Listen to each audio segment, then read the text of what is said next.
Good morning. Thank you for joining us today. We're here with Texas Ranger Noe Diaz, Harris County Constable Office, Precinct 2, Lieutenant Mike Chrysler, and Deputy Investigator Dwayne Pacifico. We need information from the public to help solve multiple felony thefts that have occurred in the southeast Harris County area. As a reminder, Crime Stoppers of Houston will pay a cash reward of up to $5,000 for information that leads to the charging and/or arrest of the suspects in this case. Anyone with information is urged to call Crime Stoppers at 713-222-TIPS, or they can go to the Crime Stoppers website at www.crime-stoppers.org. I'm going to turn it over now. Good morning. First, I'd like to thank Crime Stoppers for this opportunity in hopes that they will help us catch these people. On Monday, December 18th, 2017, at approximately 04 o'clock in the morning, two suspects stole several tires and rims from a Chevrolet truck at a residence located in the 9400 block of Windy Springs Lane in Houston, Texas. During the incident, the suspects were captured on surveillance video. The suspects were also seen removing the tires from the vehicle and leaving in an unknown direction in an unknown vehicle.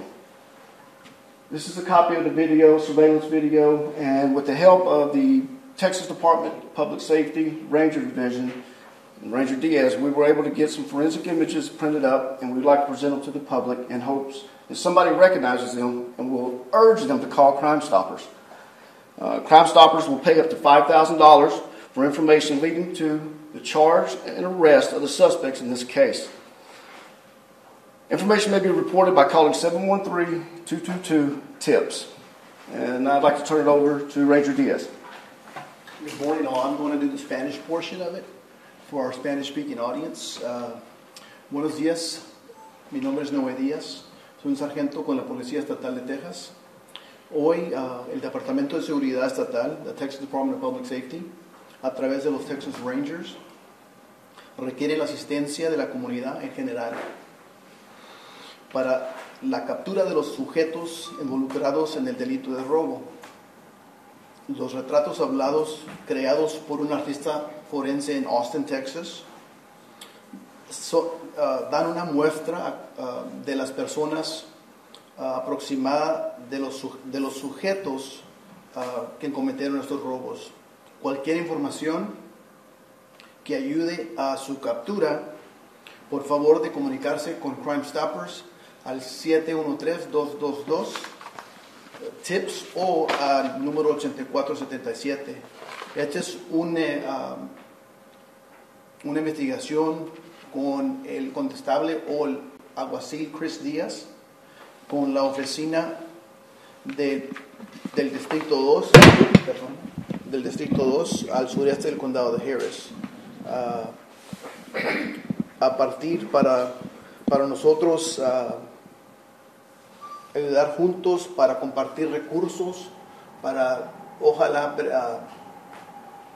pescar o agarrar información de estas personas para nosotros poder capturarlas rápido para que paren estos tipos de robos en la noche. Anyone have any questions? Yeah, multiple thefts. How many are we talking? Like 5, 20?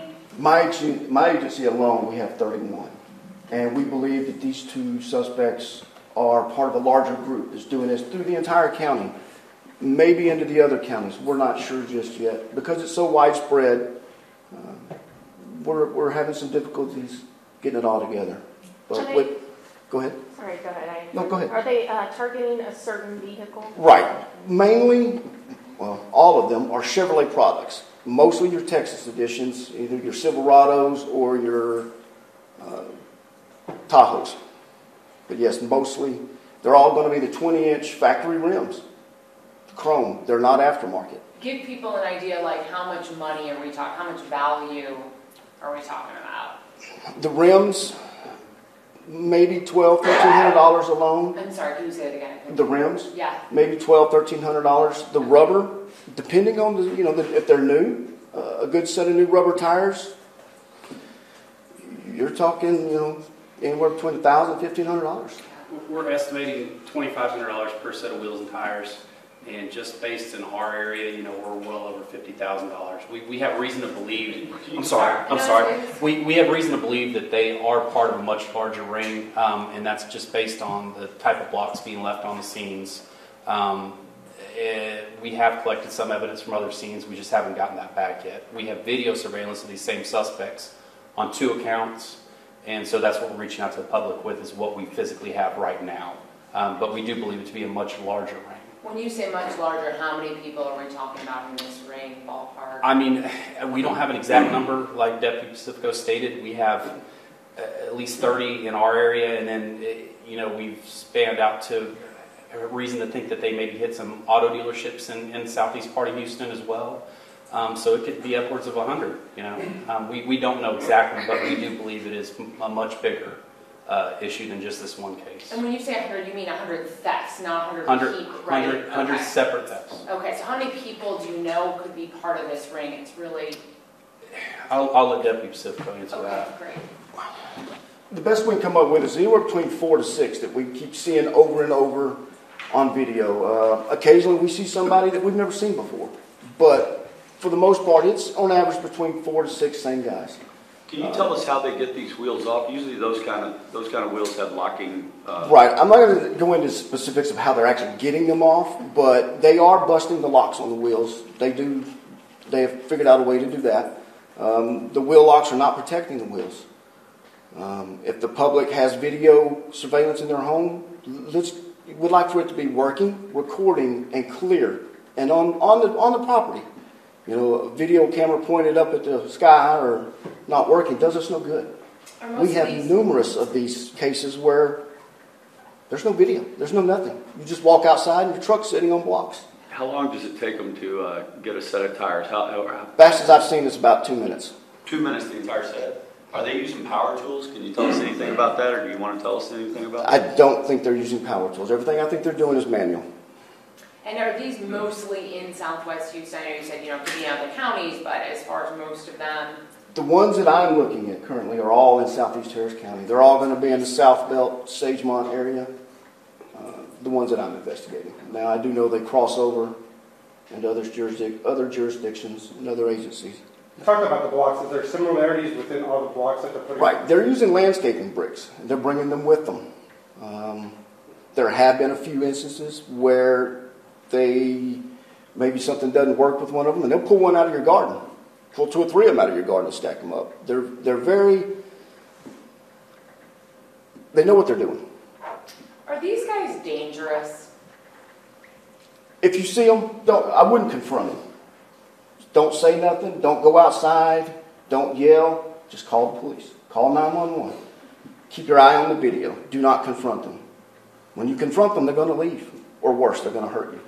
How do you search pawn shops or tire shops to see if you can find any of these stolen rims? There's websites, there's places that are inundated with these rims and these tires. They're factory rims and tires. So that's what we're kind of baffled about is the value of them is not as high as what you would think. I don't see the profit in it, but yeah, we've checked and they're everywhere. Do you think people seeing this are going to come forward? Is that your hope, really? I would hope they do. Yeah. The property loss with this is quite large. And how long has this been going on? I mean, I know this date is December, but do we think this is like... I've searched back to about 14 months and found them. We're still, 14 months. 14 months. We saw an uptick after Hurricane Harvey. It kind of seemed like they went up in numbers. They started doing more per month, more per night. It wasn't just one. They might do 3 or 4 in one night. So we kind of noticed the numbers jumped up after Harvey, and that's when we started putting all this together. Are these only happening at homes, stores, or dealers? I'm sorry. No, we've had a few at apartment complexes as well. I don't think we've had any businesses. We haven't had any businesses yet. And it's mainly early morning hours from what we've seen. 2 a.m. to 5 a.m.? Do you believe it could be more about the rubber than the actual rim? Because, like you said, the factory rims are not, people aren't looking for factory rims. They're all newer model vehicles, probably 14, 15 and up. It may be for the rubber. a good set of rubber tires, depending on what kind they are, the value varies so much. But Well, that, and we're having the factory isn't putting serial numbers on the parts. So again, it's hard to track factory wheels, and not to mention you go to a dealership and purchase a set of OEM factory wheels. You know the cost. I mean, it is substantial. What about tire sensors? Can they manufacture them back to the original vehicle? say again, The tire sensors? you're talking about the Inside low the- tire sensors. Yeah. If they have them on there, but we haven't recovered any to be able to do that, and that's why we're here today. Once we recover them, then we'll cross that bridge when we get there. When you say 31, you're talking about 31 different times. 31 separate cases that they hit a car. where tires, either one or more vehicle and a residence were stripped. And they take all 4 tires every time? There was one instance where they only got 3, and that was because they were spooked. What would you, someone who's watching this who has a truck like this, and what would you tell them? What would you to protect? Is there any way to protect themselves? Yeah, just like with any valuable piece of property, put your name on it.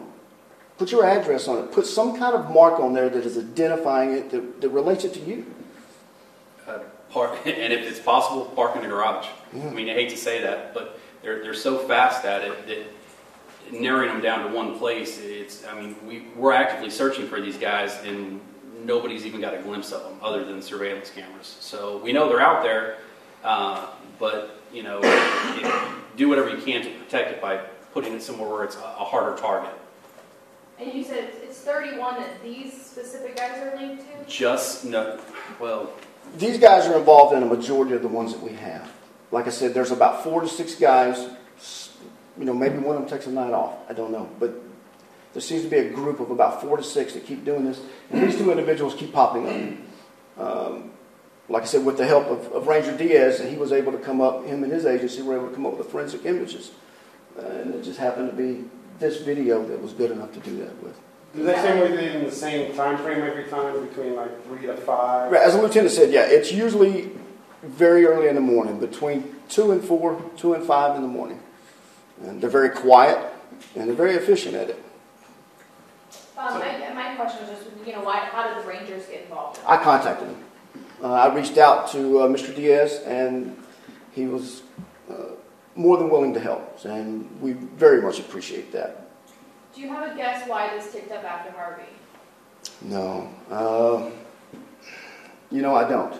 You would think it wouldn't because everybody's losing their vehicles. Maybe it's because they're getting new ones, but I don't know. It don't be speculation.